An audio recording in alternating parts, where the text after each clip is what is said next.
பேரந்தான். என்னடி ஞான பெண்ணே, உண்மை சொல்லடி ஞான பெண்ணே.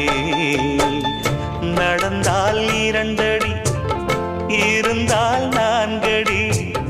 நடந்தால் 2 அடி, இருந்தால் 4 அடி. படுத்தால் 6 அடி போதும். இந்த நிலமும் அந்த வானமும் அது எல்லோர்க்கும் சொந்தம். அடி சொல்லடி ஞான பெண்ணே, உண்மை சொல்லடி ஞான பெண்ணே. சொல்லடி ஞான பெண்ணே, உண்மை சொல்லடி ஞான பெண்ணே.